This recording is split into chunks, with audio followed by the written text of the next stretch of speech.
여호와기하 382장입니다. 382장입니다.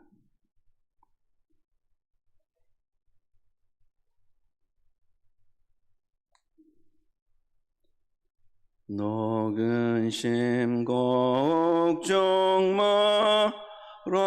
말아라. 주 너를 지키리. 주 날개 밑 되고 하라. 주 너를 지키리. 주 너를 지키리. 아무 때나 어디서나 주 너를 지키리. 늘 지켜주시리.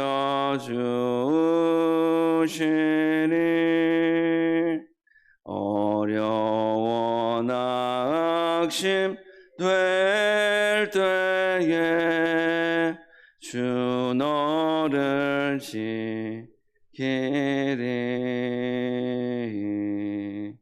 위험한 일을 당할 때 주 너를 지키리.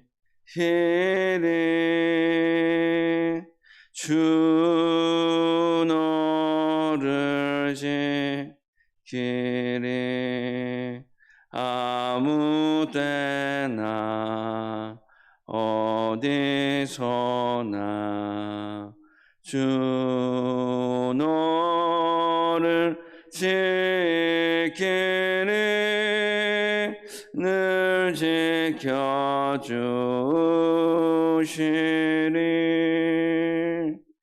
너쓸 것 미리 아시고 주 너를 지키리. 구하는 것을 주시며 주 너를 지키리. 주 너를 지키리. 아무 때나 어디서나 주 너를 지키리. 늘 지켜주시리.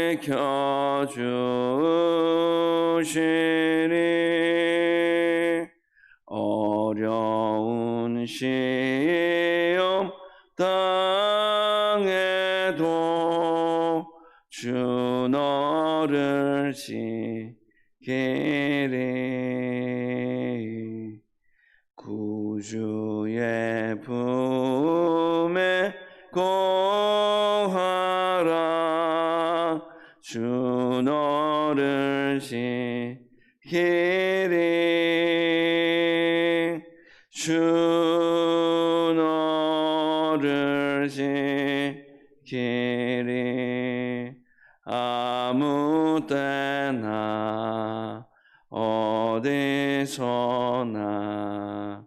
주 너를 지키리. 늘 지켜주시리.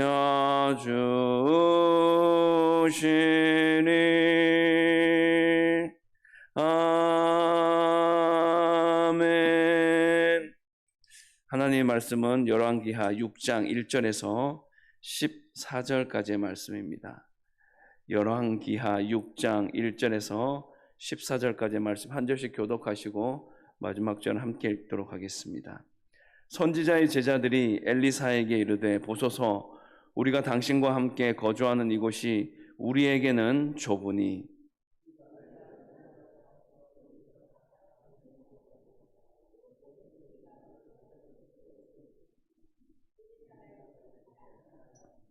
그 하나가 이르되 청하건대 당신도 종들과 함께 하소서 하니 엘리사가 이르되 내가 가리라 하고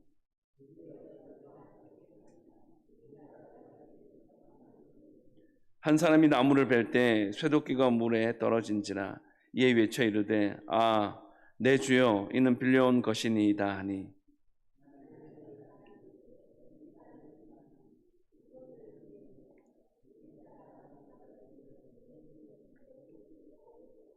이르되 너는 그것을 집으라 하니 그 사람이 손을 내밀어 그것을 집으니라.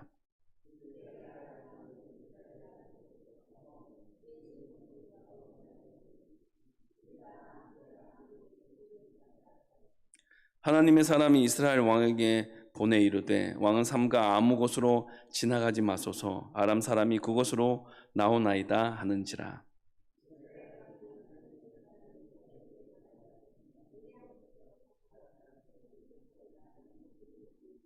이러므로 아람 왕의 마음이 불안하여 그 신복들을 불러 이르되 우리 중에 누가 이스라엘 왕과 내통하는 것을 내게 말하지 아니하느냐 하니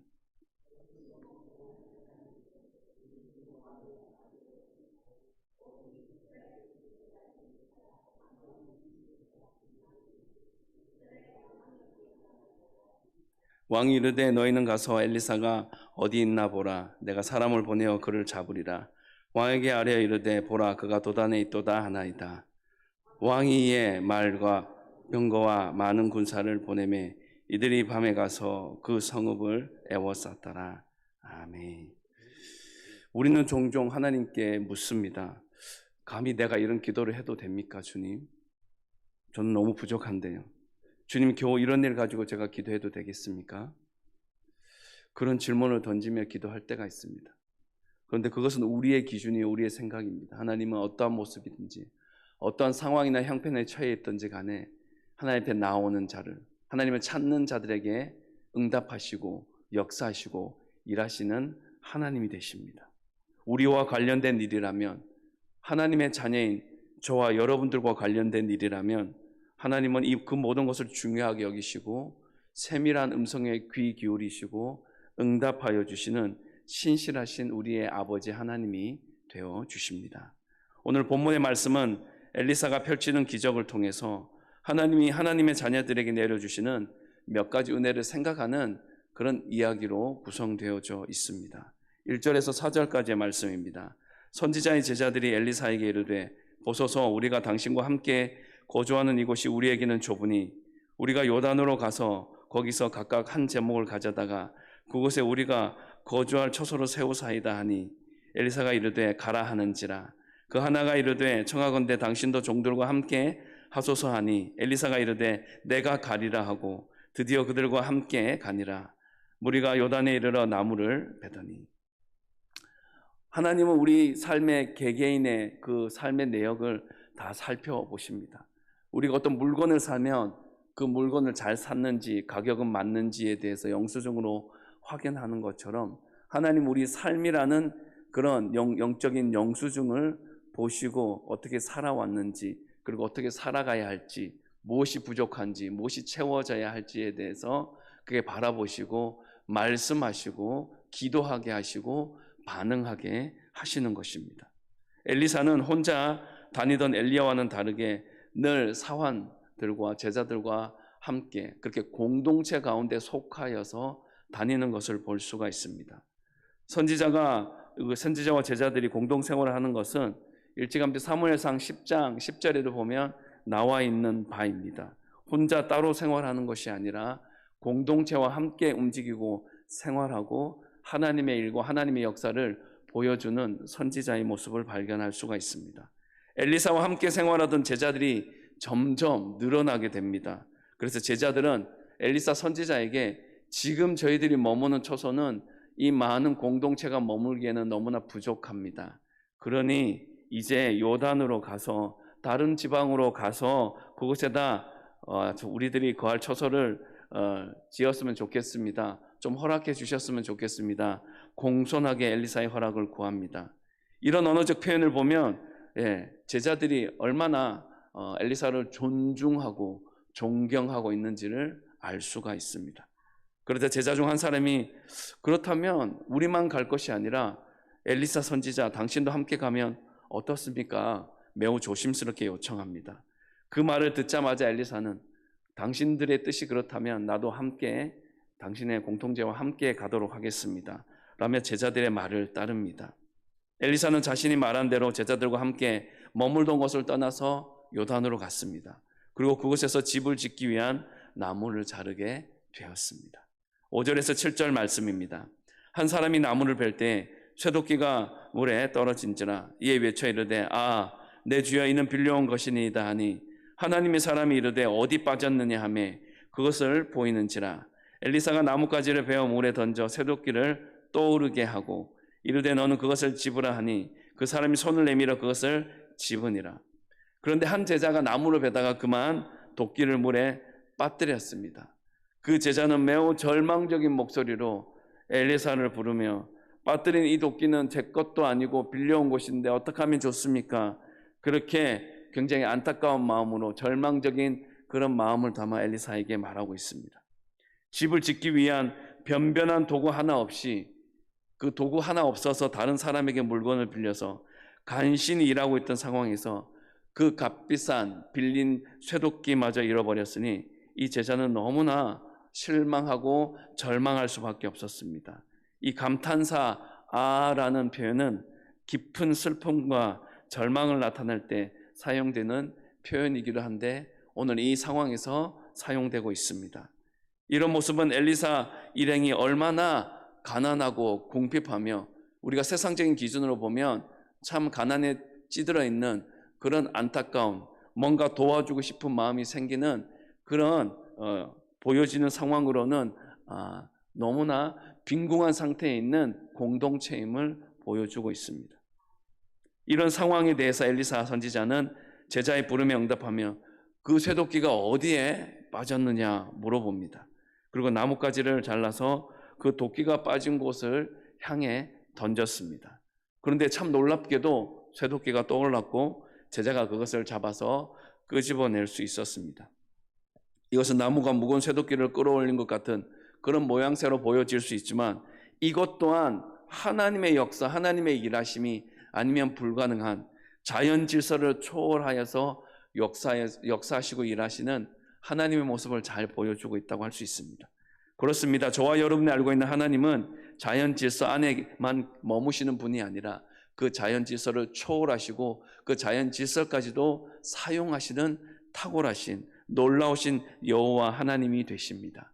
이것을 통해 하나님이 얼마나 당신의 자녀들의 세세한 세밀한 부분까지 살펴보고 굽어 살피시는지를 잘 볼 수가 있습니다.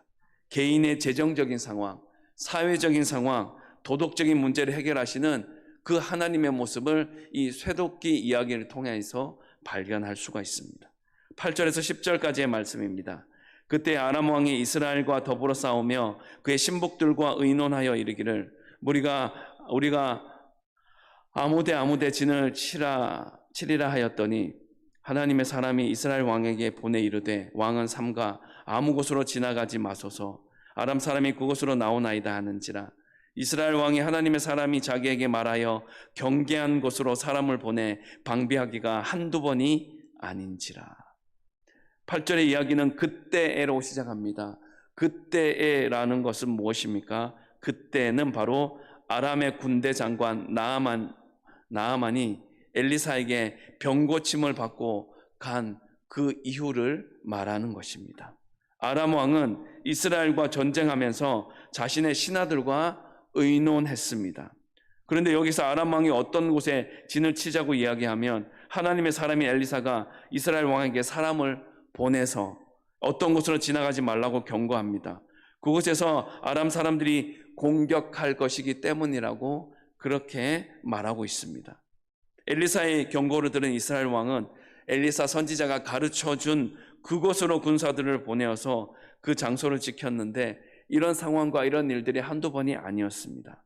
이스라엘 왕이 엘리사의 말을 따라 미리 준비하고 예비하고 방비했다는 것은 이스라엘 왕이 엘리사 선지자의 말을 전적으로 신뢰했다라는 것입니다. 여러분 한 사람이 한 사람의 말을 듣는다는 것 특별히 신분상으로 왕이 한 사람 선지자의 말을 듣는다는 것 상식적으로 잘 이해가 되지 않을 수도 있지만 이스라엘 왕과 신하들도 엘리사가 나아만의 병을 고쳐주었다는 이전에 한번 기적을 경험한 상황들을 알고 있고 들었기 때문에 이 나아만이 엘리사에게 가기 전에 이스라엘 왕에게 자신을 고쳐달라고 분명히 얘기한 적이 있었기 때문에 그 상황을 알기 때문에 그렇게 아프고 고치지 못할 것 같은 나병에 걸렸던 이 나아만 장군이 엘리사 선지자의 그 기도를 통해서 고침받고 나음을 받은 그 상황을 통해서 그 경험이 있기 때문에 이 이스라엘 왕은 엘리사를 전적으로 신뢰할 수밖에 없었다라는 것입니다. 마지막 11절에서 14절까지의 말씀입니다. 이러므로 아람 왕의 마음이 불안하여 그 신복들을 불러 이르되 우리 중에 누가 이스라엘 왕과 내통하는 것을 내게 말하지 아니하느냐 하니 그 신복 중에 한 사람이 이르되 우리 주 왕이여 아니로소이다. 오직 이스라엘 선지자 엘리사가 왕이 침실에서 하신 말씀을 이스라엘의 왕에게 고하나이다 하는지라. 왕이 이르되 너희는 가서 엘리사가 어디 있나 보라. 내가 사람을 보내어 그를 잡으리라. 왕에게 아뢰어 이르되 보라 그가 도단에 있도다 하나이다. 왕이 이에 말과 병거와 많은 군사를 보내매 그들이 밤에 가서 그 성읍을 애워 쌌더라.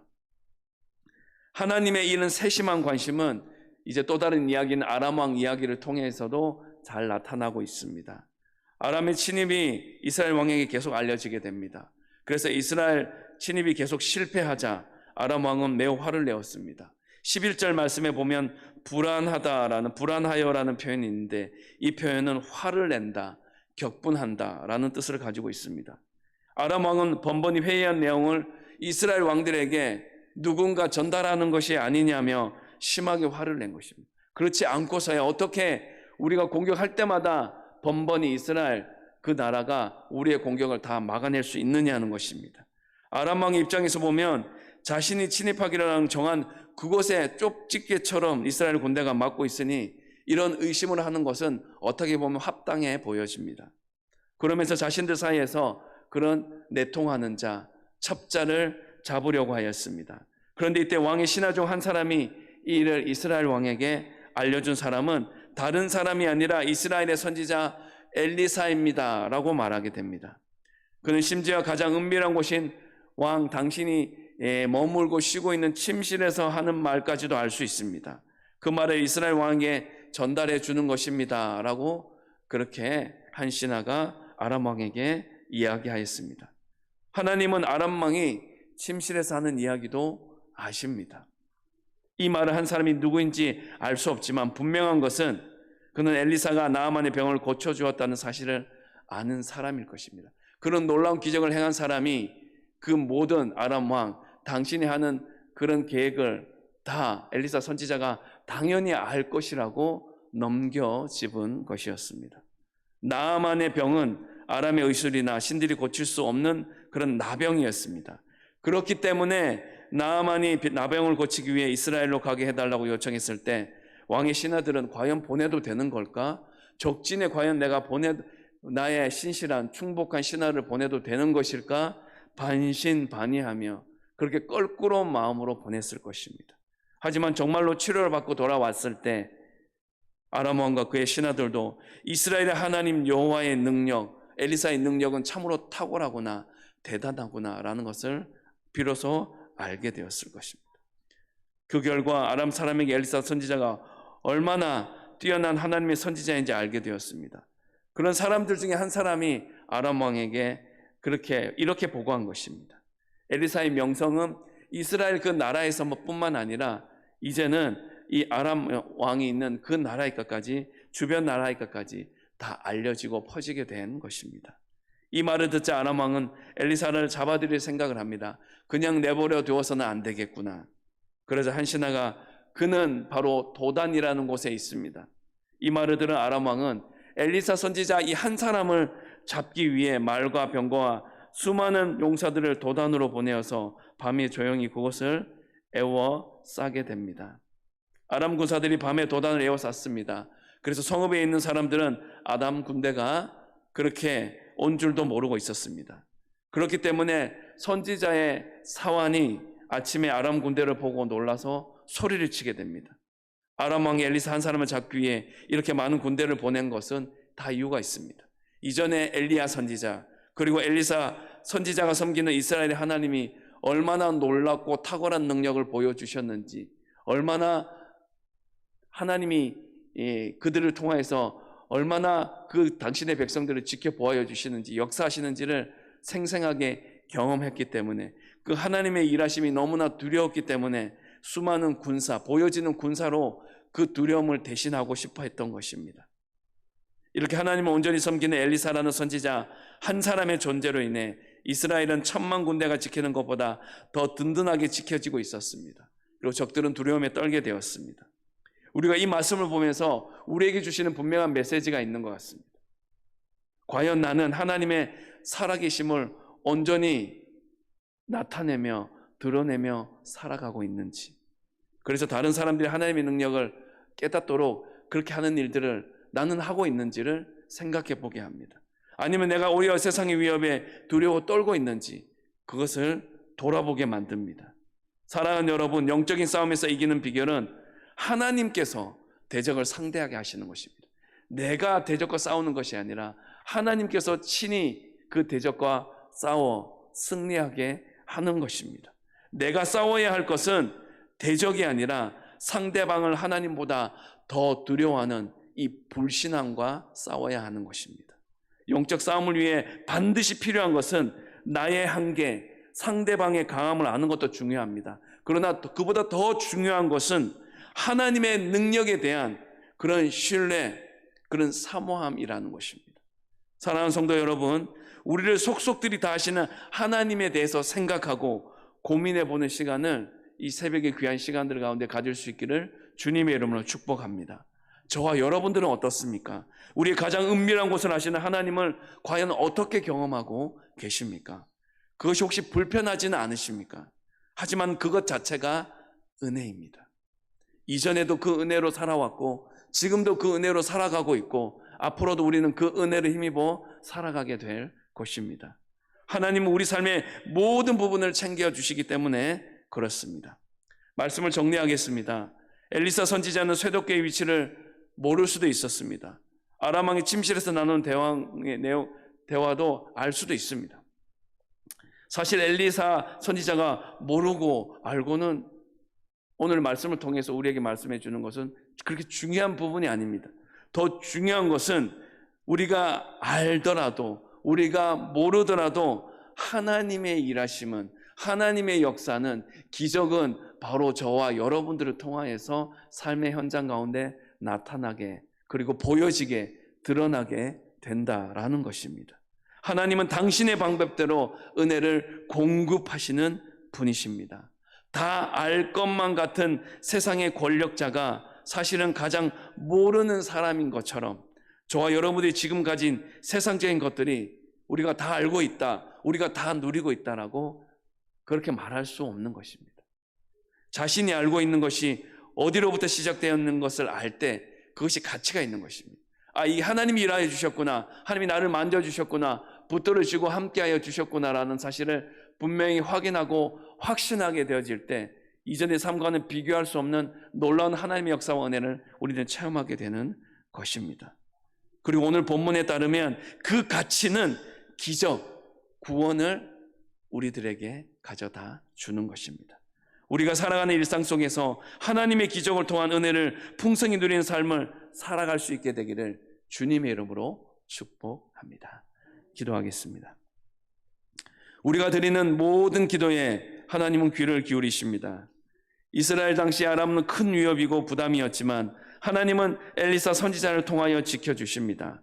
우리가 이 시대를 살아가는 우리 주변에서 기도하더라도 하나님은 그 기도를 크게 듣고 응답해 주시는 줄 믿습니다. 우리는 너무 사소하고 시시콜콜한 것까지 하나님께 구하기도 합니다. 그런데 감사하게도 하나님은 그런 기도에도 귀를 기울이십니다. 응답하여 주십니다. 본문에서 한 제자가 사소한 실수로 도끼를 잃어버렸습니다. 그 제자에게는 적지 않은 공경이었을 것입니다. 하나님은 그런 일에까지 개입하여 기도를 응답하시는 그런 신실하신 분이십니다. 하나님은 기도 제목보다 기도하는 그 사람을 주목해서 보십니다. 간혹 우리가 드리는 기도 제목이 사소해 보일 때도 있지만 하나님의 눈에는 기도하는 우리가 사소하지 않기에 그 기도의 귀를 기울이십니다. 때로 주제 넘은 커다란 기도에 응답하시는 것은 그만큼 우리가 크고 귀중한 존재이기 때문입니다. 하나님께 너무 크고 어려운 기도는 없습니다. 하나님의 뜻을 따라서 이 모든 세상이 운행되기 때문입니다. 중요한 것은 기도하는 우리의 태도인 것을 우리가 분명히 확신하게 도와주시옵소서. 진심과 신뢰를 담아 드리는 기도에 주님은 기쁘게 응답하심을 믿고 담대히 나아가게 하여 주시옵소서. 주님, 장년, 중년, 노년 세대와 다음 세대를 위해 기도하는 중보자들을 통하여 하나님 영광 받아 주시고 간절히 구하고 부르짖으며 기도하는 사람들을 더하여 주시기를 원합니다. 영적 전쟁에서 승리하기 위해 듣는 수요 기도의 말씀을 통해 우리의 영적 지경이 넓혀질 수 있는 은혜 베풀어 주시옵소서. 새벽을 깨우며 주님과 영적으로 더욱 친밀해지는 말씀과 기도로 하루의 첫 시간을 주님께 온전히 드리는 자 되게 하여 주시옵소서. 목장을 섬기는 목자, 부목자를 통해 목원들이 사랑과 선행과 격려와 섬김이 풍성해질 수 있게 하여 주시옵소서. 공예배를 사모하게 하시며 맡겨진 사명과 사역을 잘 감당할 수 있는 효성의 가족 되게 하여 주시옵소서. 수술, 치술 및 재활 치료를 통해 육신의 회복을 소망하는 성도들과 입원하여 치료받고 있는 환우들을 기억하여 주셔서 건강한 일상생활이 가능할 정도로 좋아질 수 있도록 크신 은혜 베풀어 주시옵소서. 주님, 다가오는 교육부서의 여름 성경학교와 수련회 가운데 주님 함께하여 주시고 기도로 잘 준비하는 모든 일정 되게 하시고 안전하고 즐거우며 감사와 기쁨이 넘쳐나는 시간 되게 하여 주시옵소서. 예수님 거룩하신 이름으로 기도합니다. 아멘. 하늘에 계신 우리 아버지, 아버지의 이름을 거룩하게 하시며 아버지의 나라가 오게 하시며 아버지의 뜻이 하늘에서와 같이 땅에서도 이루어지게 하소서. 오늘 우리에게 일용할 양식을 주시고 우리가 우리에게 잘못한 사람을 용서하여 준 것 같이 우리 죄를 용서하여 주시고 우리를 시험에 빠지지 않게 하시고 악에서 구하소서. 나라와 권능과 영광이 영원히 아버지의 것입니다.